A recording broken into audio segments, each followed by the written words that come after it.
Anyway, hey Palmer, how are you doing? Not too bad, not too bad. So, how happy were you when you saw that ad?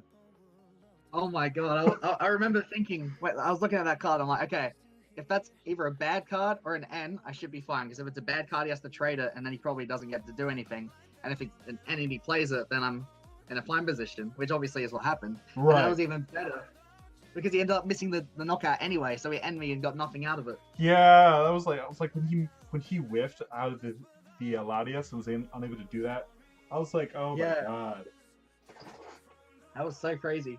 There was a couple times where like Shenmue was just close from actually winning the game. I feel like, or he was just like one or two. Yeah, Because like there was definitely a few close turns there. yeah, because if you didn't draw the Buzzwole off the top of your deck during at the start of your turn, he probably would have won right there. Yeah, exactly. And if he didn't miss that turn with the Latias, I think he could have very easily. Not very easily. I think he would have made it a little closer, made numbers a little nicer to hit for him. Yeah, for sure. There was one turn, I can't remember which game it was, but he went into the Latios and forced me to manually retreat my Buzz GX and Rogue it. I think it was game one. Yeah, it definitely was, because I used Rogue. Mm-hmm. And that was a turn that really scared me, because not only did it clear my Buzzwole off the board, or like the NG on my Buzz off the board, but it also forced me to Rogue a non-GX or go down in prizes, which I didn't want to do that early in the game. But it ended up working out well, because I was able to take the one-hit KO on Lele without using Rogue the next turn. Yeah, I'm seeing your list right now, and your list seems very solid right now. I just realized you only play one Buzzwole GX. Yeah, that's correct. And only 2 B-string as well, which is very uncommon. Oh yeah, I just realized your list is a little unconventional, but like, it worked for you, it seemed. Yeah, it's very much focused more on Baby Buzz, obviously, than Buzz GX. Right. Just because if you're able to, and also with only one Lele, you can control when you put Lycanroc down, so you can often make it so that you have no GXs in play, which means when your opponent gets down to 4 prizes, you can make it impossible for them to skip the B-string turn by going from 4 down to 2. If you just have no GXs in play, then that's 2 turns of B-string guaranteed, as long as you have no GXs in play, which is pretty easy to do. Mm-hmm. So And also considering continue. I wasn't trying to get big Buzz GXs set up that often, I felt like I could get away with the smaller can of B-string, which helps fit the field blowers and other cards like that. Yeah. Yeah, and I also liked how you refrained from using your items a couple times. I like that one play when you you had a Sycamore hand, you auxiliaried, and you had a bunch of your items in your hand. I could just see you go, do I want a Sycamore, just get rid of all these items, or do I want an N, even though I know he has nothing in hand? Yeah, I was really tempted to play Ultra Ball on that turn as well, because I was considering the play of Ultra Balling for Lele and just using Guzma instead of Draw, and just Guzmaing up one of his Zorros and killing it. Yep. But the problem is, by playing the Ultra Ball, I took the risk of him getting Guzma Choice Band and killing my Garbodor, whereas if I didn't play the Ultra Ball, killing my Buzzwole. Yeah. Which I didn't want to take that risk of him having those cards. Oh yeah,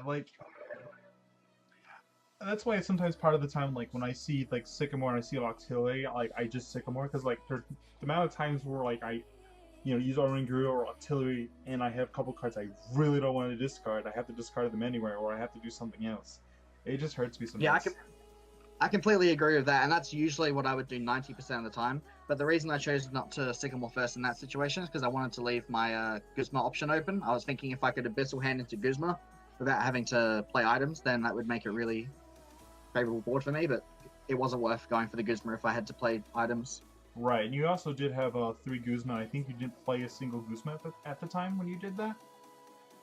Or I think I might have played, I think I played 1 on the turn he ended me. Oh yeah, you're right. To get, so I would have had 2 left.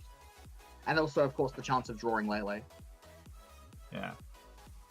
So, not only does but your list looks pretty unique, and I like it a lot, actually. I think I might want to play this when I get a chance.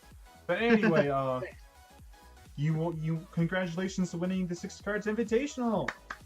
Thank you so much.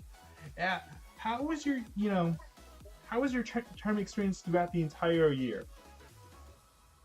The entire year was really good, honestly. For the most part, I had a few really deep runs. I think I managed to win 2 of the earlier tournaments throughout the year. Yep. With Gardevoir in one and Vikabulu with the other. Yeah. And other than that, it was just a few top cuts here and there. It was more in the middle, but yeah, regardless, you still did pretty great. I would honestly say it's like it was one of the best tournament runs and for series, but except for the like Vlad's like insane like run. Yeah, definitely. I definitely played a lot of really fun games throughout the year as well. There were a lot of I learned a lot playing through these tournaments. Mm-hmm. I usually try and play a bit more of a unique list instead of a completely net deck standard list for these tournaments, just to get a hang for what kind of things I want to play for upcoming regionals. Right. Which is also what I did here with the Invitational. So, what was your toughest match of the tournament in general? Of the tournament, let me think. Let me just get up the bracket and remind myself what games I played. I have it. I can remind you. Oh, you got it? Yeah. In the winners side top 16, you faced Tristan Dexter round 1. He was playing Zora Lycanroc. Yeah, that game went pretty smoothly for me. I think it was actually similar to my first game against Gabe, where he had a really bad game 1, and then a just really smooth game 2 for me, where it was a fairly convincing win there. He didn't draw the best in those games. Yeah, Dexter tried like coming back to get that salty run back since he lost round 1 and he went all the way to Lucia's top 6, but unfortunately he lost Isis. Stayed alive for so long. Yeah, I was really rooting for him at like near the end. I was like, come on. Yeah, he told me before our match that he hadn't played in like any of the last 4 or 5 of the 60 card tournaments, so he was a bit out of practice. Said he was surprised he even qualified for the Invitational. Yeah, like during like the last month, I told him, hey, you're probably gonna make it to the Invitational. He's like, wait, what? I thought I would have been surprised by now. Yeah, no. But no, your second round match was against Ben Gately, who played Gardevoir. How was that for you? I'm trying to remember that game. I think one of the games was pretty close. I think he got set up fairly quickly in one of the games, but overall, I think that's another fairly positive matchup for Boswell, just with how fast it is. I don't remember having too many problems with that game. I don't remember that game as much as the other ones, unfortunately, but nothing seems to stand out, I don't think, from that match. For anyone just seeing this for the first time and seeing the bracket, the reason why in losers top 8, Evan has a one game victory is because Ben Gates unfortunately never contacted me or Evan Coates in time. We haven't even given him an extra day. Unfortunately, he was offline for 2 weeks. So stuff came up, and unfortunately was unable to play his match. But your winners top 4 match was against Isis, and that was a mirror, right? Yeah, I noticed straight away. It was really funny turn 1 actually, because obviously neither of us at the time would expect the other to play Blower. And on her first turn, she played down Brooklet Hill, used it, and then Field Blowered it away. And then on my turn, I did the exact same thing to her. So we both revealed the Blower for the Brooklet on the first turn, which revealed that we were playing fairly similar lists. Although I do know that she played a second Boswell GX, so it wasn't exactly the same. Right, she played a second Boswell GX. You only played a 1/1 Remote Octavia line, but you played 2 Remote. I would assume she also probably had the third B string, I would guess. She did play a few B strings. She did play 1 Field Blower. Oh, she only had 1 Field Blower, okay. Yeah, 1 Field Blower. So quite a few changes then. Yeah, her list was a bit more standard from what I can tell of your list, but yes, I would agree. But which should also kind of explain why I feel like, because she lost to Tyler Vaughn, who's playing Zorak Boswell as well. Oh, okay. Oh, you mean Garbodor? Yeah, Zorak Garbodor, my bad. Yeah. And he actually somehow managed to beat her 2-1. Yeah, it can definitely be a lot closer game than the ones we saw then. They often it often can get really close depending on how well you're able to use Lycanroc, because obviously some games you just can't avoid playing items, and if that happens, then Boswell really cleans up Garbodor really cleans up the Boswells quickly. But if you're able to use Lycanroc effectively, then the matchup is usually quite favored for Boswell. But it can definitely go either way. Right, and finally onto your last match against Gabe Shumway, and I have his list up right now. What did you think of of that matchup? Even though it's kind of a favorable matchup, what do you think of that for you? Yeah, as I was just saying, the Lycanroc really helps a lot with that matchup. I was a little scared of the Flagrant, which he revealed in Yeah. our first set. That caught me off guard a little bit. It didn't end up coming up, I don't think, when he used it. But it is just one thing that can throw me off if I go into a rogue with only 2 energy. Then he can Flagrant and stop me from getting Claw Slash, which was a play I was really scared of. But that was, for the most part, the only thing I was too worried about. Other than that, it seemed like there was nothing too out of the ordinary. He had the Katana GX, which was in the list that won North America International, so I wasn't too surprised to see that. Obviously, you saw the games, and they went pretty well for me. All right, and I just realized looking at the bracket, you did not drop a single game. Is that right? You went undefeated, like, didn't drop a single game. That's probably the most beast-like, run. Actually, so every match was 2-0. Yeah, every match was 2-0, and I think throughout the entire, through the entire year, I don't think just anyone has had like a single run through top 16 without dropping a single game. So this is the most dominant performance all year, I think, and it was in the Invitational, where it should not have been a thing at all. Yeah, you'd think that's when it would be least likely to happen. I honestly didn't even notice that was the case until you pointed it out then. It's also I feel like I was pretty lucky. I was going to say, I feel like I was pretty lucky in there were a lot of games where my opponent just had a really bad hand for game 1 or game 2, so I kind of got a free win for one of the matches. So a lot of them were in a sense only a 1-0 victory, just like the first game against Gabe. Yeah. I also do feel like in your second game of the second series against Gabe, I do feel like there were a couple, like, again, he was like just this close the entire time, especially with the Kartana play. I was like, oh no, he's gonna use the Kartana, and he doesn't realize he has fighting in hand. Yeah, as soon as I drew that fighting off the prizes, I was pretty certain I'd won. Yeah. I couldn't think of any play he could make to counteract that. I actually thought that I'd won the turn before, because I knew I'd have the attachment for the Lycanroc. I knew I had the attachment for the Lycanroc and the Beast Ring to use the Baby Buzz. Yeah. But when I looked through my deck of Brooklet and there was only 1 fighting energy in the deck, I was like, oh no, I have to attach the fighting energy to the Baby Buzz now, which means I can't put it on the Lycanroc. Yeah, you also got the Beast Ring there as well. Like you got kind of lucky that like that entire game a little bit, but at the same time, you played very well. Like, I don't want to Thank you. For anyone watching this think, oh, Jordan got lucky. He did, but he used that luck to his advantage. Plus, it was a bad matchup in the first place for Gabe, but still, yeah, that was great for him. So, you had a 2-0 victory. You're gonna get your trophy soon. Is there anything you'd like to say to anyone out there who's watching you? Is there just like anything you'd like to say in general, or anything along those lines? Yeah.